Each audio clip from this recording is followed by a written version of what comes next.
All right, today we're going to talk about Unit 4, which deals with the interests in real estate. We're going to talk about the rights. Remember, we talked about those 5 bundle of rights. We're going to talk about how you transfer those.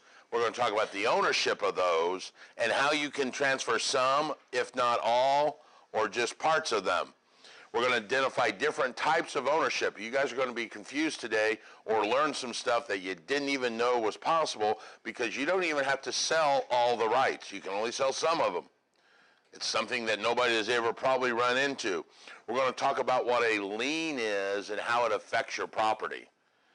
We're also going to talk about some of the things that you guys do to yourself for private liens and things like that. Now, this is one of the chapters where I told you I like doing it in a different order because it makes much more sense to me.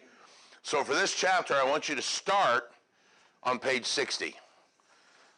Jump over to page 60 because I want to talk about something first. They put it at the end of the chapter. I'm not a real big fan of that, so we're going to do it first. And let me draw on the board here what I like to call my freedom cup of water. That's supposed to be a glass of water. It's not as pretty as the one on the screen, but it'll suffice. Technically, when you get a glass like that and you say, oh, my glass is full and my coffee's full and I got to spill it, it's really not. You have this little space at the top right here that's empty. In physics, that's called the head space. In real estate, it's called the governmental powers. All right? It's called the governmental powers. What the governmental powers are certain rights and responsibilities that the government doesn't even trust you with. All right? They retain some of this for themselves because you guys are just so stupid we can't trust you with these powers. Oh, maybe I should say us guys, because I'm in part of that group as well. There are 4 major governmental powers. The first one is what they call the police power. The police power. A police power promotes health, wealth, safety, wellness, so that you don't cause harm to somebody, all right? Building codes are a police power. You know, you can't say, well, it's my land, I want to build a building that's made of balsa wood that'll catch flame and go up in 3 minutes. No, we've got building codes that say you got to have sprinkler, you got to have a 2-hour fire door, all of that for the safety of people coming to your dwelling. So they're telling you how to build your building. Building code is an example of that. Zoning. Oh, I want to turn my house into a toxic waste dump. Well, it's my land. I have control of it, don't I? No, because the government's going to enact this thing called a zoning, which will not allow you to do that. How fair would it be if your neighbor wanted to turn their house into a toxic waste dump? Where do you think the value of your home is going to go? So in order to protect you from them, we have zoning laws that say you can't do that. Even though you think you have control, you can't do that. You can't turn your house into an auto parts lot because that's not zoned for that. So this is nothing more than some of that control is being taken away from you. And I told you that, and you thought I was joking and it was funny, but it's true. The rest of this book, we're going to talk about how we take away some of these powers. Here's the first example. The first one is called the police power. They have the right for the health, safety, and welfare of the public to dictate how you can use your property. The second police power is called eminent domain. Eminent domain means they have the right to take your property for the betterment of the public. We need a new school, and this is the best place for the school, and it just so happens to be your farmland. Oh well. So they have some control over your disposition. I don't want to get rid of my property. Too bad. We need it because it's the betterment of the public. It's called eminent domain. They take that, they have that right in the Fifth Amendment of the Constitution. It's called the Takings Clause, which is real funny to me because what's the Fifth Amendment? Where you don't have to... Right. I don't have to say anything to incriminate myself. Everybody, I plead the Fifth. This is the same article, which to me have nothing to do with each other, but they're both in the Fifth Amendment. The government has what's called the Takings Clause. They have the power to take your property for the betterment of the public. They also talk about it in the 14th Amendment, okay? Now, you think that's good? Take it for the betterment of the public, right? All right, we need I-69. We maybe need a new school. Back in 2004, which spilled over into 2005, there was a court case called Kelo versus New London.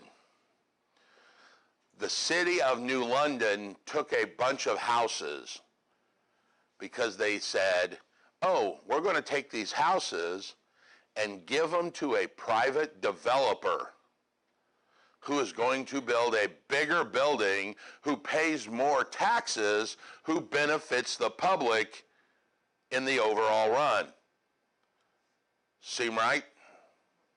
It went all the way to the U.S. Supreme Court, and they won.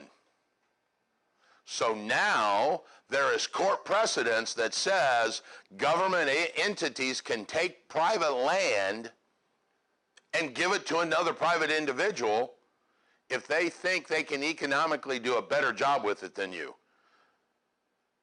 Imagine taking your house and giving it to Simon to build a new mall. That's what we're talking about happened. And the Supreme Court said, yeah, that benefits the public better, so we're exercising our right of eminent domain. When you say take, like, do they reimburse these people? They are supposed to give what's called just compensation. All right? Read into that just barely. All right? Technically, the law says that the person that loses the property should be no worse off than if they took the property to market and got fair market value. They just don't have the option of not selling. All right? So all those people on I-69 that are losing their land are getting compensated. But sometimes, as we all know, compensation is really not the key. A buddy of mine owns a guitar store up near 465, and his business is targeted for that. And they said, well, you know, we're going to pay you. He's like, yeah, but I've been in this location for 20 years. Everybody knows where I'm at. They know how to get here. I am losing goodwill. Sorry, don't pay you for that. We're paying you for the value of the land. All right? They do this process of eminent domain through condemnation. They condemn the property and take it from you. So, hint, hint, hint, the right is called eminent domain. The process by which they do it is condemnation. So do not miss the question that asks, which is the process and which is the right? The right is the E in Pete. You'll see Pete here in a minute. Eminent domain, the process is condemnation. They condemn the property, deem it unfit, take it from you, and then all of a sudden, voila, it's fit again, and we're going to use it. So maybe they were able to prove that those folks weren't able to keep up with their homes. Yeah, they just took their homes and gave them to a developer. I had just started doing radio when that happened, and that was a big stink. It went all the way to Supreme Court. Now it was a split decision, Supreme Court 5-4. It was the first time they've ever used an economic theory on eminent domain. Normally it was a betterment. Hey, we're going to better this was solely based on the money that it came in. All right? Now, there's an old joke that says, what's worse than finding a worm in your apple? Finding half a worm in your apple. All right? What's worse than your land being taken by the government for I-69? Oh, come on, think about it. What? Well, okay. We went I-69, bang. Your neighbor's property being taken. Because what's that make you? Right on the line, baby. At least the people that are getting their land taken are given some money and they get to go away. If it takes, at some point, remember when we built the new airport and they took land for this new runway? FAA says anything within 1 mile of a center line of a runway becomes our land and we can go out and do that. And literally what happens is they start at the middle of the runway and they start measuring out and they go, okay, here we go. All right, we're going to buy your 3 houses, all right? You may not like the price, you may not like the idea, but too bad, we're going to buy them. And you go away. And we go, well, here's 1 mile. Sorry, you guys get no money. That is called inverse condemnation. When you suffer the penalty, but get no benefit from it. At some point, that's always going to happen to somebody. We're going to go so far, then we stop, and now your backyard is right up against the airport runway. Sorry. You know. Or the I-69 easement. We took Bob's house and left yours. Sorry. All right. What'd you say? There's 3 houses that are right there on that runway. Oh, yeah. Yeah, and when you try and, they have been economically harmed.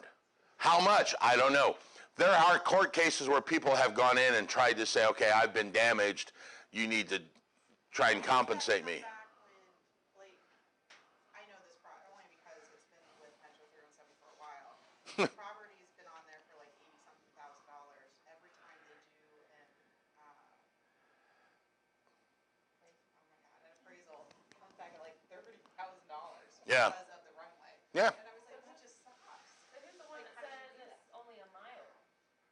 How is The that? government. That's a law. Anything within, I'm not a pilot, but anything within a mile of a runway, unless it's in the throat of the runway, then it's 3 miles. They have. And you can't build anything over so many feet above grade within the throat of a runway. So like the Greenwood Airport here that lands right over the top of that old Kroger building, you can never build anything more than, I think it's like 30 feet above grade, because that would interfere with the flight path. And to the left and to the right, it's 1 mile from the center line. And that's just an FAA regulation. Matter of fact, if you've bought or sold a house recently, on the seller's disclosure, remember that down near the bottom there is a thing, is this house within 1 mile of an airport? Yeah. Yeah, why would you do that? But if you read it, one of the on the bottom is this house within 1 mile of an airport? That's a disclosure that we now have to make because of, this rule.